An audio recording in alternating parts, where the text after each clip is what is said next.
উৰুকা ভোগালীৰ উৰুকা সকলোৰ প্ৰতি অসমবাসীৰ প্ৰতি আন্তৰিক ধন্যবাদ আৰু শুভেচ্ছা জ্ঞাপন কৰিছোঁ।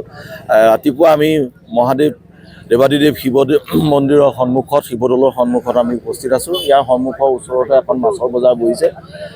বিভিন্ন ধৰণৰ মাছ ওলাইছে আৰু মাছবিলাক দামো যথেষ্ট আৰু কিছুমান আচলতে শিৱসাগৰখনত মাছে মঙহে উপনদী আছিল, কিন্তু এতিয়া কিছুমান মাছৰ নিষেধাজ্ঞাৰ কাৰণে মাছ মৰা নিষেধাজ্ঞাৰ কাৰণে মাছৰ পৰিমাণটো কমি আহিছে।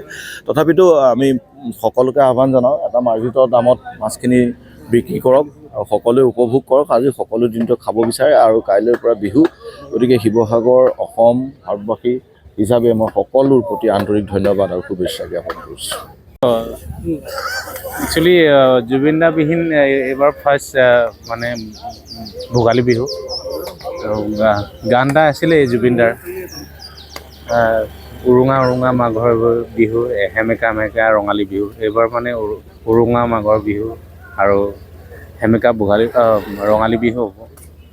তো যিমানেই যি নহওক, এই 2026 চনতেই জুবিন দাই ন্যায় পাওক, তাৰে আশা কৰিছোঁ। গোটেই বিশ্ববাসী অসমবাসী ভাৰতবৰ্ষে বিচাৰি আছে। আৰু যি কি নহওক,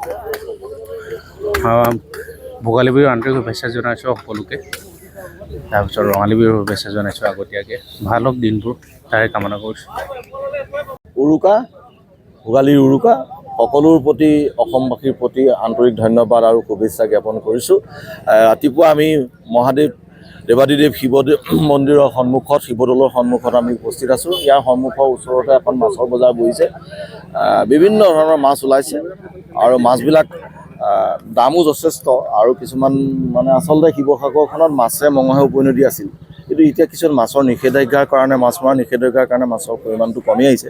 তথাপিতো আমি সকলোকে আহ্বান জনাওঁ, এটা মাৰ্জিত দামত মাছখিনি বিক্ৰী কৰক আৰু সকলোৱে উপভোগ কৰক। আজি সকলো দিনটো খাব বিচাৰে আৰু কাইলৈৰ পৰা বিহু, গতিকে শিৱসাগৰ অসম ভাৰতবাসী হিচাপে মই সকলোৰ প্ৰতি আন্তৰিক ধন্যবাদ আৰু শুভেচ্ছা জ্ঞাপন কৰিছোঁ।